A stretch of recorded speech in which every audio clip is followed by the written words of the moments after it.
Mesdames, Messieurs, bonsoir. Eh bien, très heureux de vous retrouver pour une émission spéciale sur l'une des figures de la révolution algérienne, un homme emblématique qui aura marqué l'histoire de l'Algérie, surtout de sa révolution.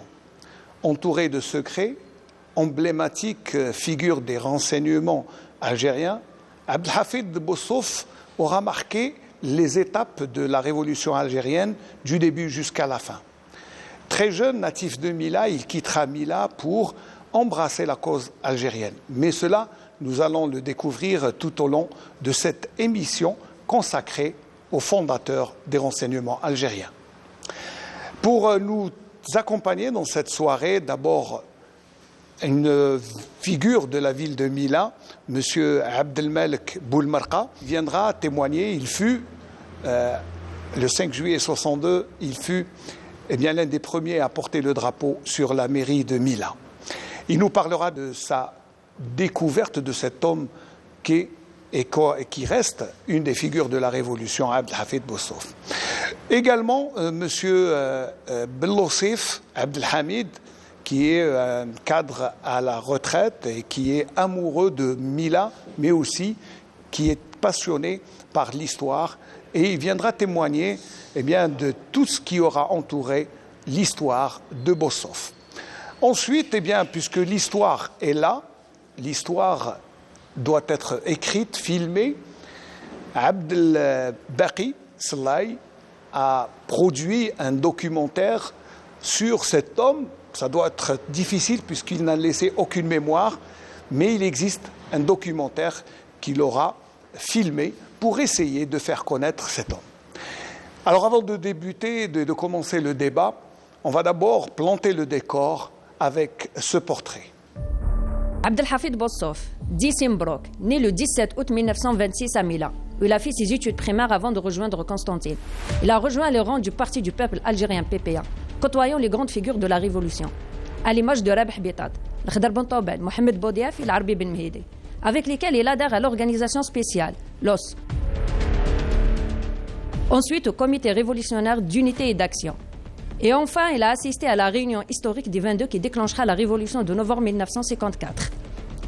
Il est nommé adjoint de Ben Mehdi dans la Wilaya 5, chargé de la région de Tlemcen.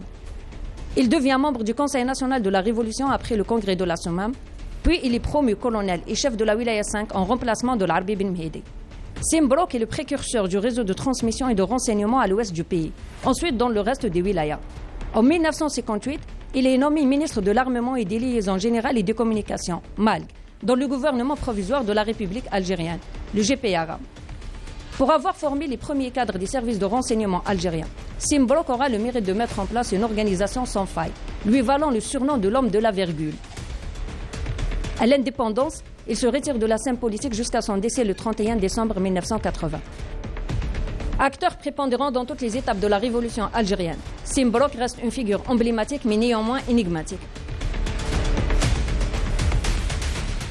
Voilà, donc Abdelhafid Bossof dit Simbrock, on va dire légendaire, mais peu connu, même si c'est l'une des figures de la révolution algérienne, notamment par son rôle dans l'armement de l'armée algérienne, puisqu'il aura joué un rôle prépondérant dans la fourniture des armes, dans la fabrication, mais aussi dans la création des liaisons, parce que le renseignement était important, surtout à une époque où l'information valait son pesant d'or et était difficile à faire circuler, et surtout le secret qui l'entourait. Et donc, Abdelhafid Bossof était l'artisan de ce réseau de liaisons qui aura permis à la révolution algérienne d'avoir son indépendance.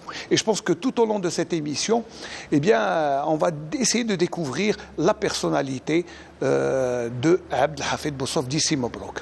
Alors, Monsieur Boulmarqa, vous êtes peut-être le doyen de ce plateau. Donc, d'abord, si on doit dire quelques mots de Abdelhafid Bossof, Simbrock, qu'est-ce qu'on peut dire de lui d'abord au sein de Mila? Abdelhafid Bossof, il est né en 1906. Il a commencé d'abord à l'école coranique de Al-Markaz. D'ailleurs, tous les Mileviens de la vieille ville, ils fréquentaient l'école coranique du Markaz.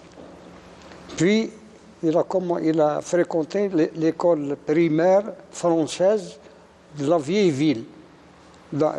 Pendant cette période, il n'y avait qu'une seule classe primaire qui enseignait le français dans la vieille ville. Après avoir effectué la première année en langue française dans la vieille ville, il a repris ses études à l'école de garçons de Milan. L'école de garçons de Milan qui se situe actuellement en face de la radio algérienne. En parlant de radio. Voilà. Radio algérienne. Il est resté, il a fréquenté cette école jusqu'à ce qu'il obtienne le certificat d'études primaires en 1943.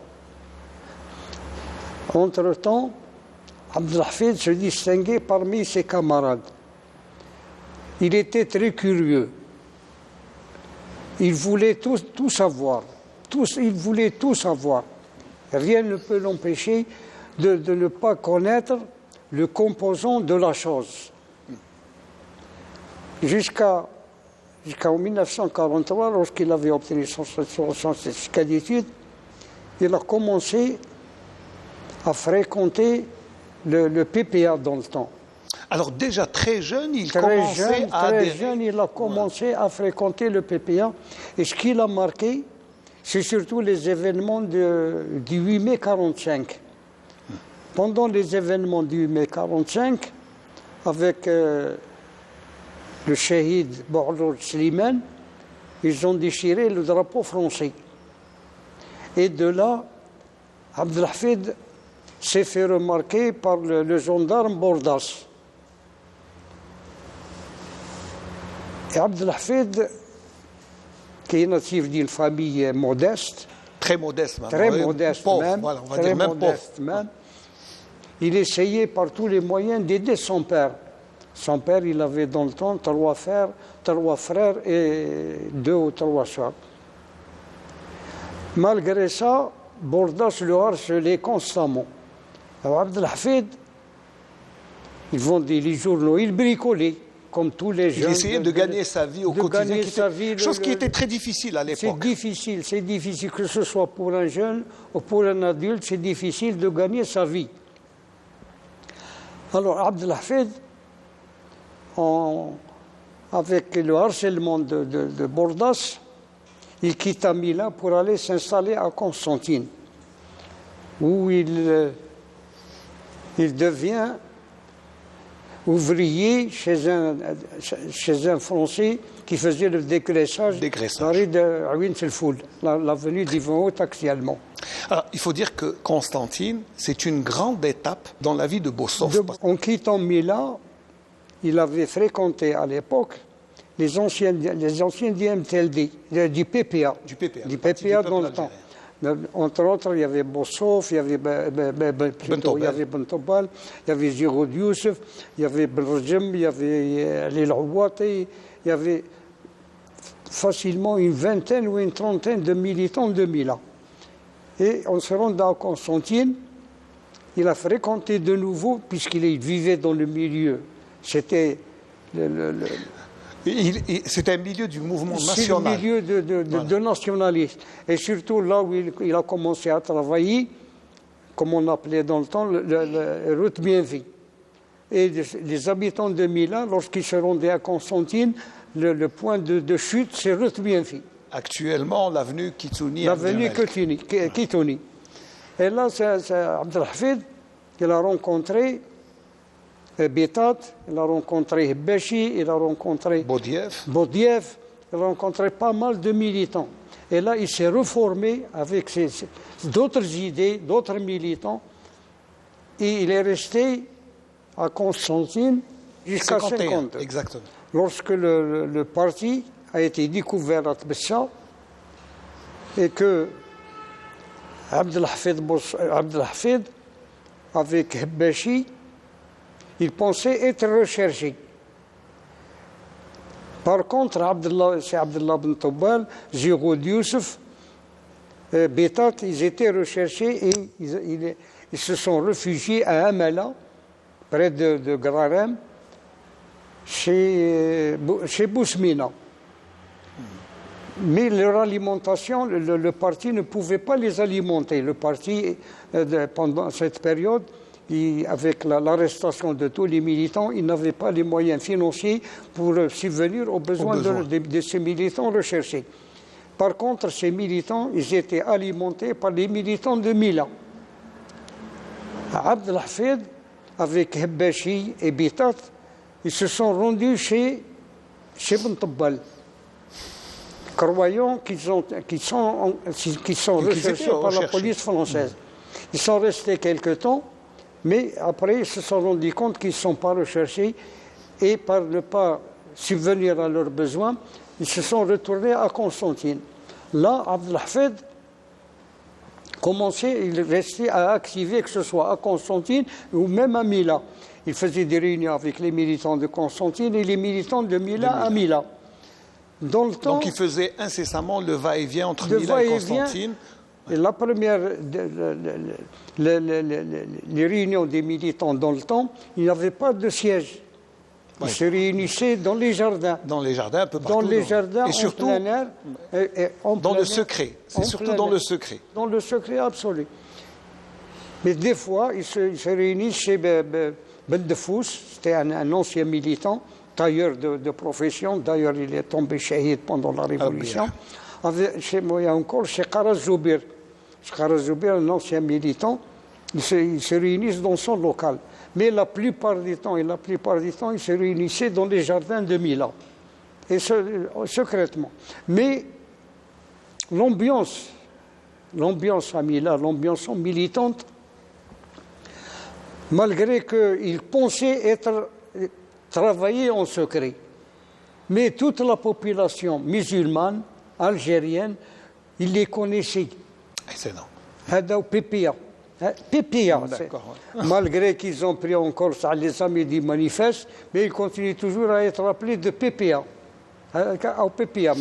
L'appellation, c'est Pépia. C'était quelqu'un qui connaissait quand même Mila et qui était respecté aussi, il faut le dire, parce que Bossov, c'est quelqu'un qui avait une grosse personnalité, une grande...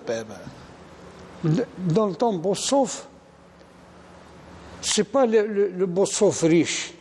Parce qu'ici à Mila, il faut faire la différence. Il y a les Bossov riches et les Bossov riches et les Bossov, si on peut dire, pauvres, mais moins pauvres. Voilà, modestes. Modestes. Abd al-Hafid, il fait partie de la partie modeste. Modeste. D'ailleurs, son père, malgré le manque de moyens, il avait une certaine allure, une certaine aisance, un certain respect. Un charisme. Un charisme. Lorsqu'on le voit, je le vois toujours dans mes yeux, on lui doit le respect. Malgré qu'il est pauvre, mais il est toujours bien habillé, bien propre, tiré à 4 épingles. D'ailleurs, on l'appelait Sidi Khlil. On l'appelait Sidi Khlil, Maouch Khlil. C'est par respect. Par respect, Sidi Khlil. Que ce soit le jeune ou le moins jeune, on l'appelait Sidi Khlil.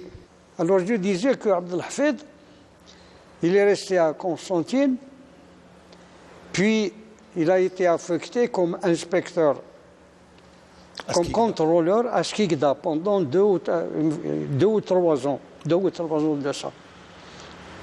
Puis, puisqu'il était inconnu des services de renseignement, des services français, il a été affecté par le parti dans la région de Tlemcen, comme adjoint avec l'Arbi Ben Mhidi. Là, c'est là où il a pris le surnom de Simbrouk. Avant qu'il aille à Oran, on l'appelait Abd al-Hafid. Mais c'est là-bas qu'il est devenu Simbrouk. C'est Simbrouk. Qu'ils lui ont donné le mot de Simbrouk. C'est vrai que pour nous, on dit que Simbrouk, c'est Mabrouk. Mabrouk Alik, c'est quelqu'un qui vient de nouveau, qui vient renforcer les rangs du parti. Et là, il a fréquenté Ibn Allah, il a fréquenté Ibn Billah, il a fréquenté... C'est là qu'il a évolué. Chaque fois, ce qui rend à Abd al-Hafid cette intelligence d'analyse, c'est la fréquentation de divers responsables. Pour Abd al-Hafid, en conclusion, ce qu'il a fait Abd al-Hafid, à la Révolution, il n'y a aucun responsable Je dis bien aucun responsable. Il n'a offert une organisation sur un plateau à l'Algérie, que ce soit l'Algérie pendant la guerre et l'Algérie après la guerre. Là, c'est vrai que Si Mebrouk, Abdelhafid Boussouf est quelqu'un qui aura mis une organisation sans faille en matière de renseignement, de liaison, de communication. Et ça, c'est très important. C'est l'une des réussites, peut-être. Voilà. Là, là, c'est un témoignage de quelqu'un qui aura vécu la révolution depuis votre jeune âge, et puis surtout que cette figure emblématique. D'ailleurs, Abdelhafid, rien ne lui paraît impossible. Pendant la réunion des 22, lorsqu'ils se sont réunis, ils ont posé la question où on va avoir les armes. Il leur a dit, c'est simple. Il prend la chose comme ça à la légère. C'est simple. Mais où on va trouver mais chez l'ennemi. Il faut chercher l'armement chez l'ennemi. Ce qui paraît insurmontable, lui, il facilitait tout. Et c'est peut-être l'une des forces de cet homme qui aura, je ne sais pas, mais c'est effectivement, il a pris les armes. Effectivement, pendant la Révolution, on a vécu la Révolution. Au départ, on avait des armes étrangères. Mais par la suite, nos armes ont été récupérées par l'armée française et nous, on s'est réarmés avec de l'armement français. Voilà. Donc qui c'est qui dit en 1954, Abdelhafid qui dit, mais vous cherchez l'armement, il faut aller on le cherche chez l'ennemi. Et c'est vrai, c'est la seule chose. D'ailleurs, nous, pendant la Révolution, c'est quelqu'un qui n'a pas d'arme. Et il veut une arme. Et on n'a pas d'arme. Et il n'y avait pas voilà le goudron, il faut aller au goudron pour chercher l'arme. Tu cherches l'arme ou tu meurs. C'est la solution là, pour nous. Pour convaincre le moudjahid, pour le convaincre de prendre les armes, il faut aller chercher. Il faut aller chercher l'arme, surtout, là où se trouve. Si Abdelhamid Ben Lossef, donc vous êtes un natif de Milan, donc quelqu'un qui doit connaître et qui doit probablement avoir eu la curiosité d'aller rechercher des traits de personnalité de cet homme qui est Abdelhafid Boussouf, qui aura marqué d'abord la révolution, non pas, on va dire, par des décisions, mais aussi par tout ce qu'il a créé comme réseau de liaison, de communication, et surtout l'armement. Comme parlait M. Boulmerka, l'armement était essentiel, mais lui a toujours surpassé cet obstacle d'aller vers là où se trouvaient les armes, je pense. Merci de nous avoir réunis autour de ce plateau. Pour commencer, moi j'étais impressionné par ce grand monsieur qui a servi non seulement la Révolution, mais qui nous a laissé un bon exemple.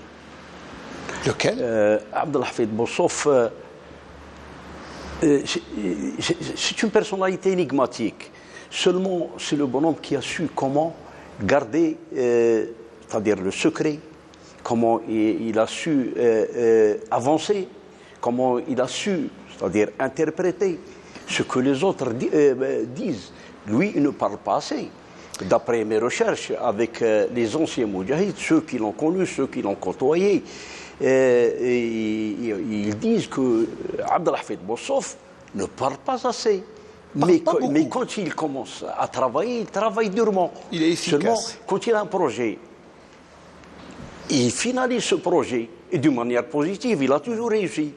Comme il a souligné M. Boulmerka, c'est le bonhomme qui est doté d'une intelligence et d'une perspicacité hors du commun. Donc, avec ceux qui l'ont côtoyé, moi j'ai essayé de l'approcher historiquement. D'accord. Et qu'est-ce que vous avez découvert j'ai essayé d'aller plus loin que ça. C'est-à-dire, bon, bien sûr qu'il a passé son école primaire à Milan. Là, la biographie, bon, on la connaît un peu, on peut la trouver. Mais beaucoup plus, parce que si on est là, c'est pour lui rendre hommage aussi. Voilà. C'est pour lui rendre hommage à ce grand monsieur. Moi, ce grand monsieur, sincèrement, je suis impressionné par tout ce qu'il a fait, notamment parce que quand il a créé les services, ses agents, il les a envoyés à la KGB quand même, se former. Et pendant la Révolution, envoyer des agents, il a su comment sélectionner ces agents. C'est-à-dire, On dit qu'il avait une qualité, il avait un don de détecter les bons cadres, les bons éléments et de les trouver, de détecter rapidement. Ça, c'est une qualité d'homme, de leader. La preuve, ils ont réussi. Eh oui. Alors, on les appelait les Bossov Boys, les enfants de Bossov. Voilà. Et ils ont comme le tapis rouge, leur code. C'est-à-dire, c'est le tapis rouge. Bon. Vous et moi, on est agents de M. Bossov, mais pour se reconnaître, on dit, moi je dis tapis et toi tu dis rouge. Ça, c'était le code, voilà. Ce qui est entre le passage entre, c'est-à-dire ces deux agents de M. Bossov. M. Bossov ne s'est pas arrêté ici, parce qu'il a vu que la révolution, sans la transmission, elle ne peut pas réussir, elle ne peut pas aller loin. Donc, qu'est-ce qu'il a fait? Eh bien, il a créé ce réseau, le réseau de la transmission, qui est un point essentiel pour avancer. Ça, c'est un point. Il faut dire que le renseignement fait partie intégrante du combat. Parce que sans renseignement, on ne peut pas évoluer, on ne peut pas se défendre et on ne peut pas aller loin. Mais Abdelhafid Bossov, c'est Mabrouk. Alors, mais sinon, il a créé ce réseau, mais aussi, il l'a laissé perpétuer et évoluer en silence, dans le plus grand secret. Lui, on a dit, c'est un homme qui travaille dans la confidence totale. C'est le bonhomme, des fois, il agit tout seul. Pourquoi il agit tout seul? Parce que quand il agit tout seul, il va droit au but. Donc, il a beaucoup plus de chances de réussir. Malgré qu'il a toujours réussi. Mais il a beaucoup plus de chances d'avancer, de réussir. Et il ne s'est pas arrêté là. Donc il a jugé que la révolution, sans armement... Oui. En plus, il a été dans le gouvernement algérien. Il a créé... Il a été le ministre de l'armement. Ça, c'est important. Il était ministre dans le GPR, bien sûr. Mais il a jugé que sans l'armement aussi, on ne peut pas avancer. Qu'est-ce qu'il fait? Il a créé 5 unités où l'on construit de l'armement. Et c'est-à-dire qu'il englobe entre 250 et 300 personnes, entre ouvriers et tout ça. Ces ouvriers ne sortent même pas. C'est-à-dire qu'ils sortent la nuit. Pour prendre de l'air. Exactement, pour prendre de l'air, etc. Et parmi ces cadres, ces constructeurs d'armes, etc., il y avait des étrangers. Il faut les citer aussi. L'Algérie doit honorer les étrangers qui ont servi la Révolution. Il y a des Argentins, il semble, des Anglais. Ils sont venus d'un peu partout, mais c'est lui qui les a recrutés. Bien sûr que c'est lui. Là, on a parlé tout à l'heure de la sélection, comment il se fait. Lui, il enquête discrètement sur quelqu'un quand il veut le recruter. Donc, et à partir de ça, Bossov a commencé à produire de l'armement. Bon, il a eu quelques difficultés avec les deux lignes dont on a parlé tout à l'heure, la ligne Maurice, la ligne Charles, etc. Mais il a pu aussi infiltrer les services aussi, les services étrangers. Et c'est ça, c'est-à-dire, comme on dit... Sa plus grande réussite, c'est d'avoir eu un service de renseignement fiable. Et à qui il fait confiance aussi, parce que c'est lui qui les a recrutés. C'est comme on a dit tout à l'heure, c'est les Bossov Boys, c'est-à-dire où ils sont fidèles à Abdelhafid, qui est vraiment une personnalité, comme je disais, c'est-à-dire dont je suis vraiment impressionné. Alors, oui, c'est vrai que quand on regarde la biographie de Bossov, Abdelhafid, il revient, les surnoms, c'est Mabrouk, mais aussi l'homme de la virgule. Pourquoi la virgule? Parce qu'il est pointilleux. C'est quelqu'un qui va au détail et qui est strict et qui surveille tout. Et la ponctuation est très importante. Donc c'est pour ça, c'est quelqu'un Sauf qu'il a su exploiter le potentiel humain des étudiants. Les étudiants algériens qui ont quitté les écoles. Il a su les exploiter. Et Abdelhafid, il savait qu'il a affaire à un potentiel humain intègre. Parce que l'Algérien, lorsqu'il avait quitté les rangs de l'école, il s'est sacrifié pour l'Algérie. Ce qui fait, dès le départ, Abdelhafid avait un atout. L'atout, c'est la confiance de l'individu, du jeune. Et il a offert aux jeunes ce que désirait ce jeune.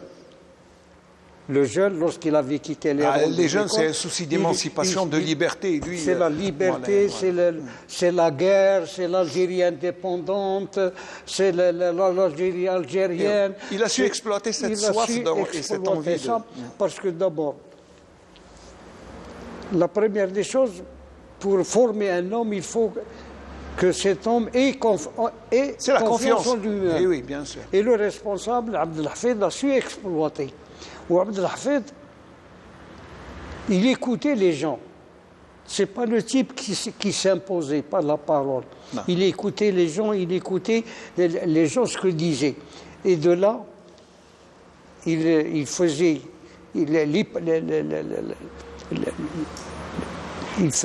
l'analyse de la chose présentée par l'individu. Il sait mettre la personne à l'aise. Oui, Il le laisse parler. Il le laisse parler, même s'il parlait à tort ou à travers. Mais Abdelhafid, il sait comment analyser, il sait comment voir et comment analyser la pensée de la personne qui est en face. C'est quelqu'un de très intelligent, enfin très intelligent, c'est pour ça qu'il a laissé m'excuse, l'histoire. Non, mais allez, vous savez, quand on trouve un témoignage... On est au débat, voilà. Alors, juste, parce que là, nous avons quand même la chance d'avoir Abdelbaki qui est cinéaste et qui a fait un documentaire sur Abdelhafid Boussouf. Bon, d'abord, pourquoi avoir choisi Abdelhafid, avant de parler du documentaire, pourquoi avoir choisi cette personnalité? Qu'est-ce qui vous a attiré chez lui? Bon, effectivement, on a choisi ce film parce que c'est une nouvelle idée pour moi. Comme un cinéaste, il fallait choisir les nouvelles idées. C'est-à-dire, c'est comme tous les cinéastes. Il fallait pas travailler sur un thème, étudier. Oui. Voilà, c'est vrai qu'il y a peu d'écrits sur Boussouf. Voilà. Il y a peu de Boussouf, il était la personne la plus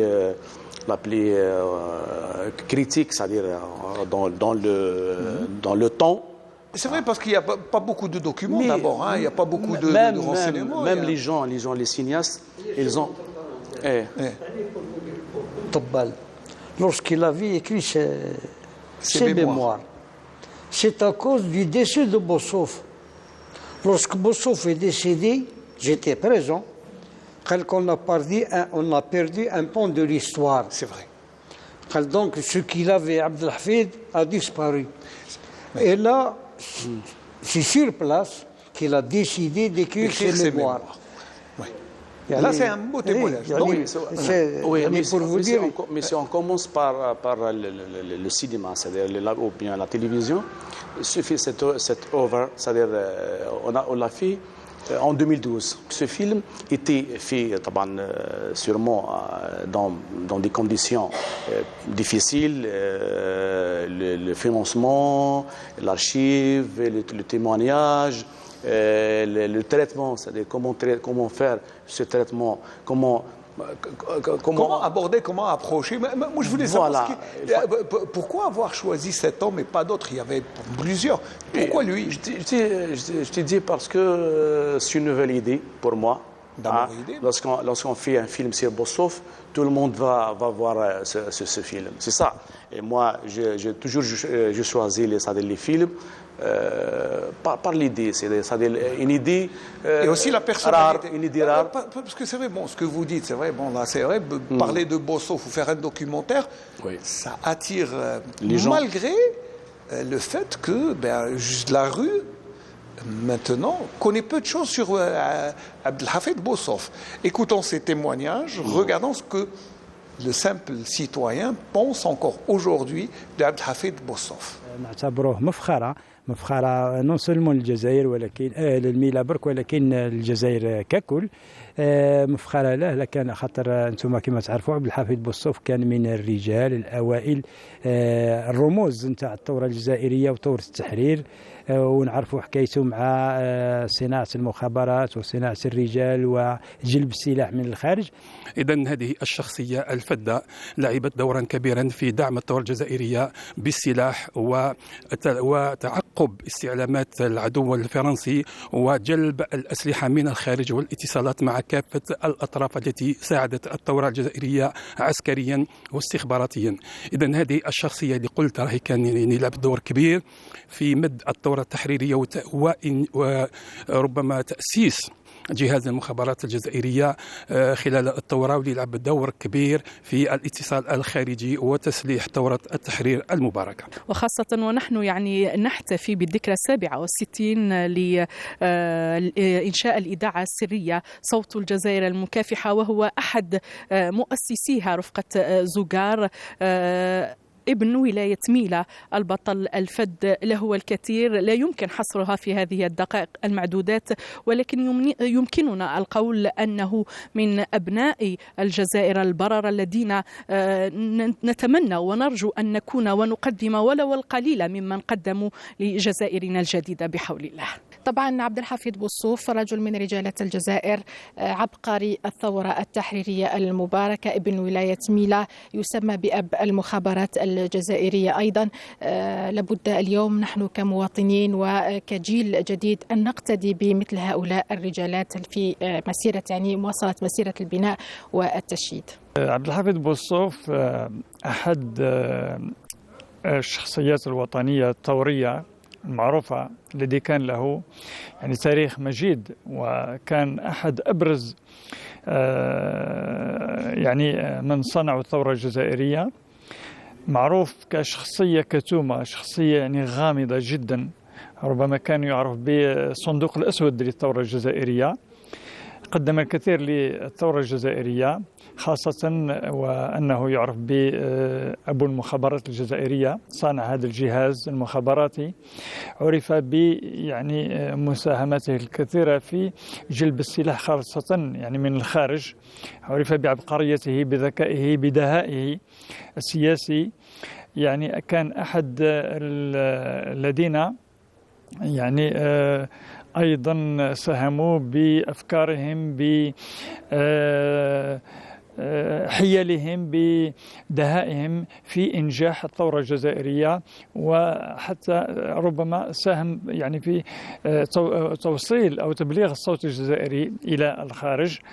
Voilà, moi je voulais que qu'est-ce que vous avez découvert? Moi je parle de la personnalité de l'homme.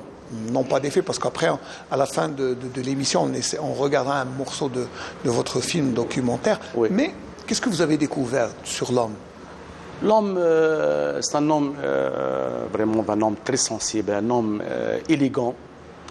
Comme il a dit M. Amin Boulmarka, c'est un homme qui scie les gens, les gens qui travaillent avec lui. D'après le témoin de Abdelrahman Berrouane, Rabbi Rahmou, il était axial dans mon film. C'est-à-dire cette personne était si délicat, on peut écrire, on peut faire des films, beaucoup de films. C'est le silence, le discret. Voilà. C'est le bruit du silence, si on peut s'exprimer comme ça. Voilà, c'est quelqu'un qui a pu faire du bruit sans bruit. Sans parler. C'est lui qui a formé Boumediene, c'est lui qui a formé des gens du service de la sécurité. Du MALG, le MALG, c'est le ministère de l'Armement et des Liaisons Générales. C'est quelqu'un qui a fait beaucoup de choses. La radio secrète. Oui, là, si on revient, c'est la radio, l'Algérie combattante, la voix de l'Algérie combattante, c'est lui. Et on vient juste de fêter le 16 décembre, on vient de fêter.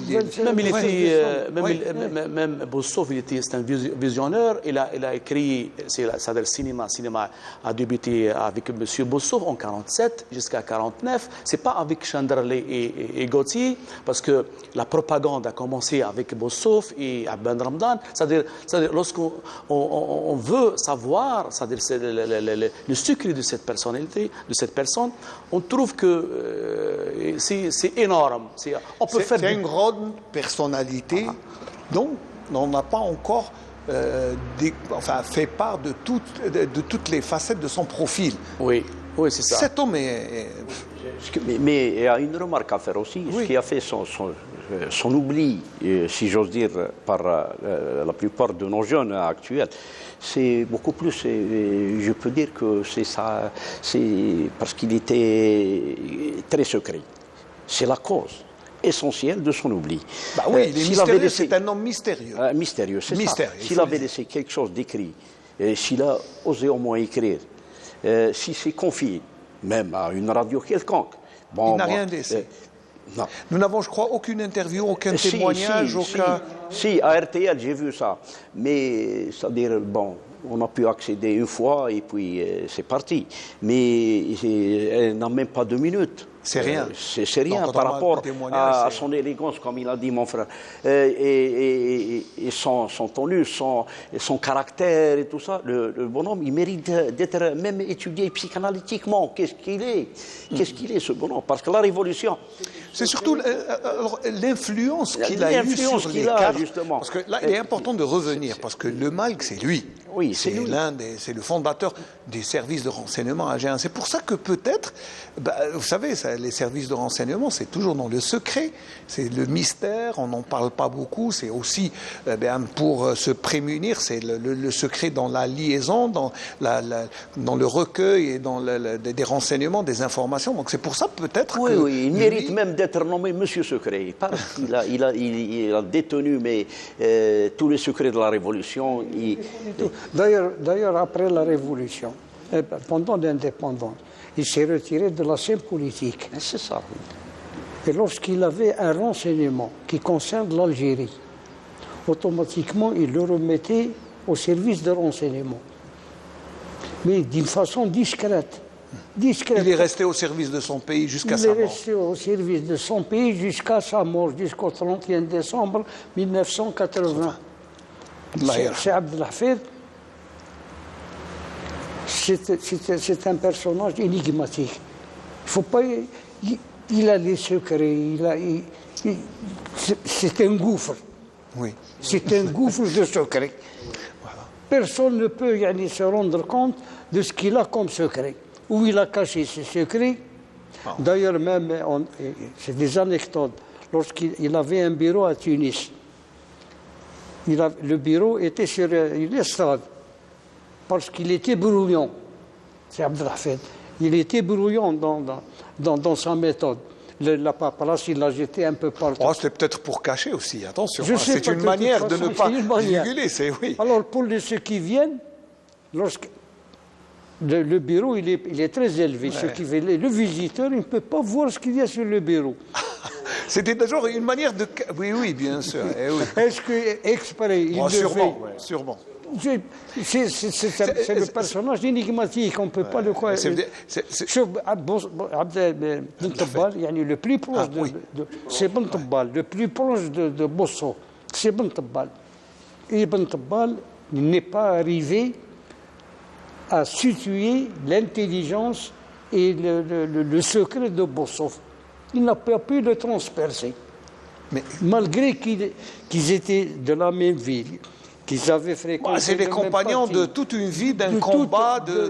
Toute une vie. Mais au moins, le décès de Bossof a obligé Ben Tabbal à écrire.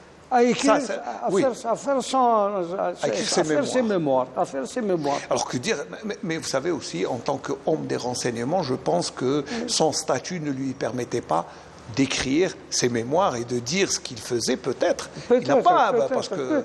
Mais c'est le grand point d'interrogation. Et ça, pour Abdelhafid Bossof, c'est le plus grand point d'interrogation. Parce que Abdelhafid, il a su manipuler toute une jeunesse. C'est ça. Dans le bon sens. Dans le bon sens. Oui, voilà, il faut dire manipuler dans le bon sens. C'est dans le bon sens. Il a su tirer peut-être, je dirais, la puissance et la force de cette force vive de l'Algérie, il a su l'utiliser, que ce soit dans l'aviation, dans les écoles militaires, les scaphandriers. Il est vraiment. Il était présent dans. Il était présent partout. Tout ce qui lui vient à la tête, et certainement, il se documente. Oui, ça devait être. Parce que d'ailleurs, on ne connaît pas, il y a des conseillers spécifiques pour Abdelhafid. C'est lui le conseiller. De lui-même. C'est lui-même le conseiller. Personne ne peut le conseiller. Là, c'est vrai que la démarche est indigène. Vous voulez rajouter quelque chose sur ce que disait M. C'est ça. Moi, j'ai voulu rajouter une chose aussi concernant Abdelaziz, son frère. Parce que je l'ai connu par le biais de mon père qui était à Grenoble avec lui, puis Abdelaziz est rentré. Bon, on le fréquentait, spécialement pour lui soutirer quelques renseignements. Il est comme son frère. Comme son frère. Énigmatique et... La même chose. Et Abdelaziz, moi, je l'ai bien approché. C'est comme son frère, rien. C'est l'énigme totale. Donc là, quand on parle d'Abdelhafid Bossof en tant qu'homme d'État, homme des renseignements, homme qui aura dirigé, mais quel est son héritage? L'héritage, c'est l'indépendance de l'Algérie. Ce qu'il a laissé, pour l'Algérie, il a laissé un très grand service à l'Algérie. D'abord, les transmissions. C'est important. Les transmissions, depuis 1962, les transmissions françaises sont parties. Et les transmissions sont presque à l'arrêt, au niveau national. Les transmissions ont remplacé, les transmissions d'Abdelhafid ont remplacé les transmissions françaises. À travers toutes... C'est lui donc le créateur, c'est le créateur de tout ce qui est communication et transmission. Les services, et c'est important. C'est la radio également. Eh oui. La radio. Tout ce qui est communication, l'Algérie, en 1962, elle ne se sentait pas orpheline. Il y avait des remplaçants, malgré qu'il y ait un manque, mais plus ou moins, elle a pu démarrer. Mieux que l'administration de façon et bien démarrer, parce qu'il a laissé quelque chose de très important. Parce que les Français, ils croyaient qu'en quittant l'Algérie, qu'en quittant l'Algérie, toutes les installations vont s'arrêter net. Au contraire, un simple manipulateur ou un simple plombier, si on veut dire, a pu faire marcher la RTA. Oui, ça c'est vrai, ça c'est pour rendre hommage aux pionniers de la télévision algérienne, mais aussi à tous ceux. Vous voulez dire qu'est-ce qu'il a laissé comme héritage? Beaucoup plus, c'est l'indépendance. La preuve, on a nationalisé les mines et les hydrocarbures dans l'espace de même pas 10 ans.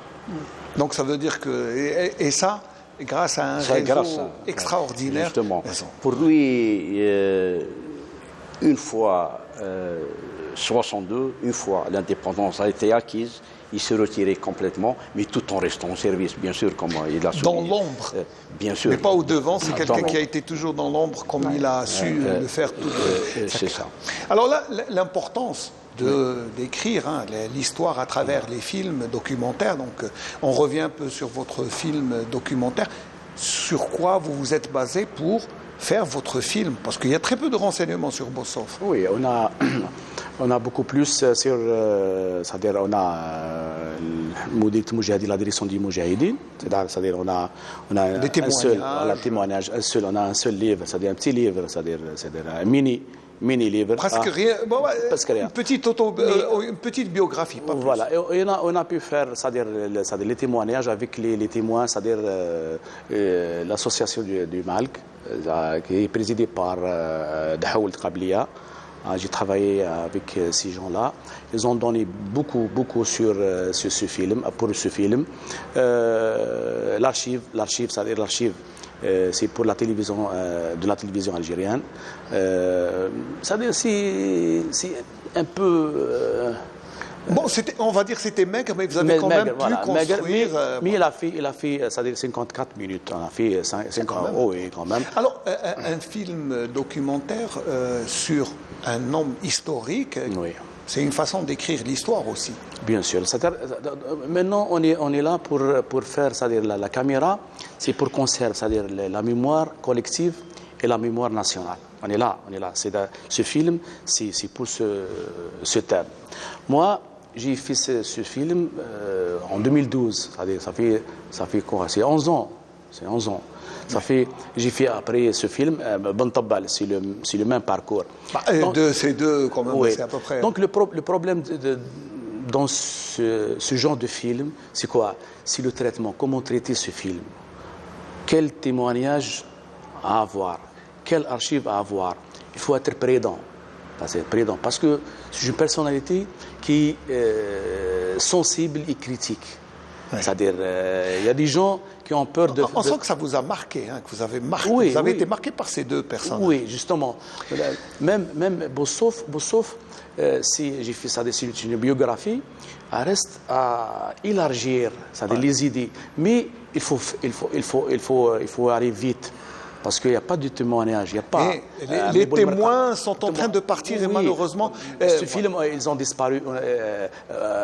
Abdelrahman Brouane, ils n'ont plus maintenant. Rabbi Yarhamou, Abadou aussi.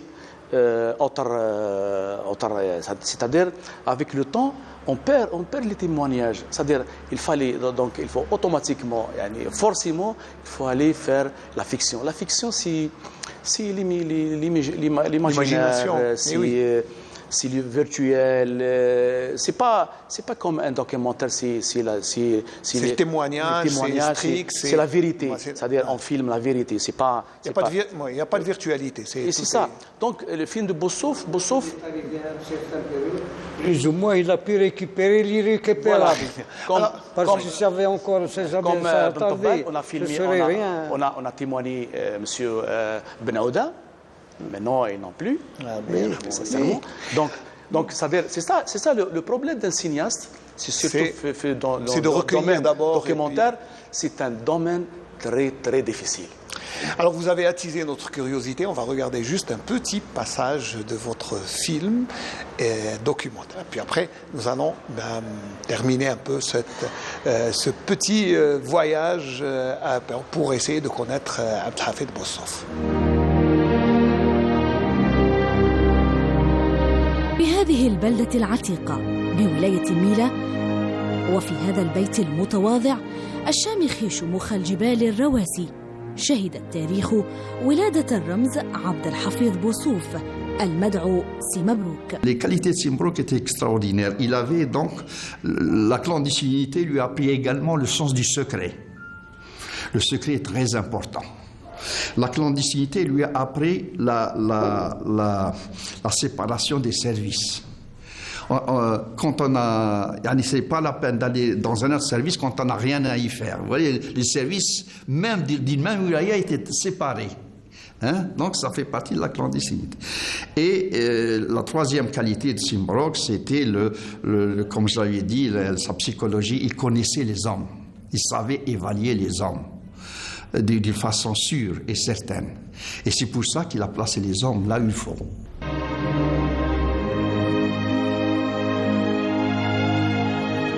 إن العمل المخابراتي الذي كرسه عبد الحفيظ بوصوف وأنشأ له خلايا خاصة في الداخل والخارج وفي الوقت ذاته ربطه بمسألة الاستعلامات القائمة على الأجهزة اللاسلكية يعد عملا خارقا للعادة لأن عملية الربط بين هذين الفرعين تعد من الأعمال التي شجعتها كافة وزارات الدفاع في مختلف دول العالم.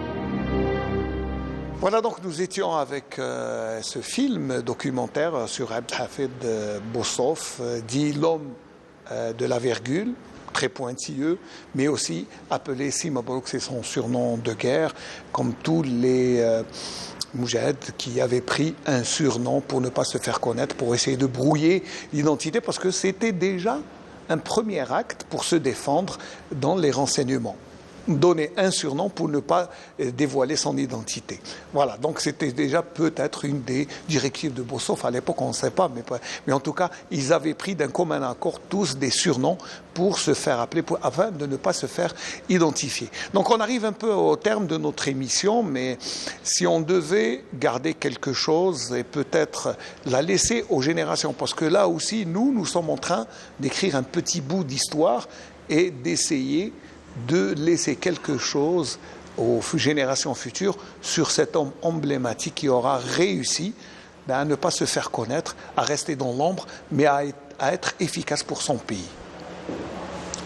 Et ce que nous demandons, c'est que la télévision algérienne et nos chercheurs et nos écrivains, il faut qu'ils mettent leurs efforts, parce qu'un documentaire vaut plus que le livre. Le documentaire, il attire le spectateur. Et oui. Et là, c'est aux écrivains, malgré que c'est difficile. C'est difficile. Mais rien n'est facile. Bon, c'est difficile, comme j'ai vu le film. Il a fait des recherches de fourmis. De fourmis. On me dirait qu'il colle l'information à l'autre, parce qu'il n'avait pas d'information.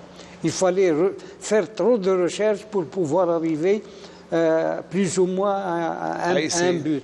D'élever le voile sur cette personnalité. Vérifier tout ça. Et là, c'est-à-dire qu'on est arrivé un peu tard avec Mais il vaut mieux tard que jamais. Mieux tard que jamais. Mieux tard que jamais, oui, c'est vrai. Mais avec notre potentiel, on devait avoir plus d'informations sur notre passé, sur notre révolution. Alhamdoulilah, Mazalou, des témoins comme vous, donc c'est pour ça que... On voudrait bien qu'il y ait plus d'informations, plus de précisions sur tout ce qui s'est passé en Algérie. Parce qu'en Algérie, ce qui s'est passé... Je crois qu'on n'a pas encore écrit... Pendant les 7 ans et demi de guerre, c'est pas facile, même avant le déclenchement de la révolution. C'était vraiment un changement radical dans le monde. L'Algérie a changé, la révolution algérienne a changé le monde, non pas seulement l'Algérie. Elle a changé le monde. L'Algérie, lorsqu'on vous dites que je suis algérien, vous croyez aux anges. Et là c'est un honneur pour l'Algérie. Alors, c'est Abdelhamid. C'est l'occasion par cette émission pour transmettre un message à cette génération, pour leur dire que cet homme est parti de rien. Et on voici les résultats. Oui. Donc, et cette génération dispose de beaucoup de moyens pour avancer et pour défier le monde. Donc, il n'y a pas de raison de trouver un justificatif quelconque. Monsieur Bossoff fait partie de rien. Rien. Je précise bien. Oui. Donc, il a fini par triompher. Ah ben, faisons-le. Oui. C'est tout. C'est une belle preuve d'abnégation et surtout de ténacité. Alors, moi, je reste toujours soldat. C'est comme Bossoff dans le champ patriotique. Et pour faire ces films, toujours, jusqu'à la fin. Jusqu'à ce que mort s'en suive. Parce que pour moi, parce que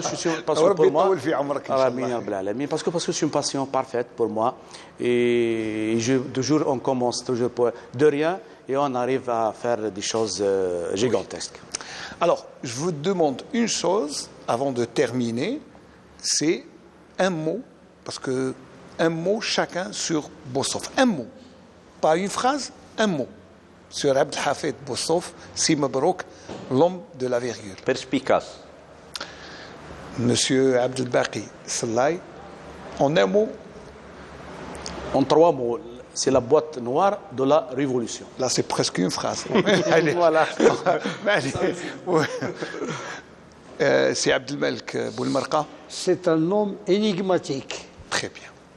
Voilà, donc j'espère qu'avec ces 3 intervenants, nous aurons au moins levé un petit bout de voile sur l'énigmatique Abdelhafid Bossoff, d'ici Mabrouk, l'homme de la virgule, l'homme pointilleux, l'homme qui aura servi l'Algérie du début jusqu'à la fin. On le retrouve dans toutes les étapes de la révolution algérienne, que ce soit au déclenchement parmi les 22, dans les wilayas, au congrès de la Soumam, au sortir de la Révolution en 62, il aura été vraiment quelqu'un qui aura marqué l'histoire de la Révolution algérienne. Bien, on a voulu lui rendre hommage à partir de Mila, où nous nous sommes rendus pour enregistrer cette émission réalisée par Sarah Ikhlef et toute l'équipe de la station régionale de Constantine. Je vais en profiter juste pour remercier tous ceux qui nous ont prêté aide et assistance pour réussir cette émission à partir du musée du Moudjahid de Mila, mais aussi tous les services, toutes les autorités locales qui nous ont facilité la tâche. Merci de nous avoir suivis en espérant vous avoir documenté un peu sur cet emblématique homme qui était Abdelhafid Boussouf. Merci et au revoir.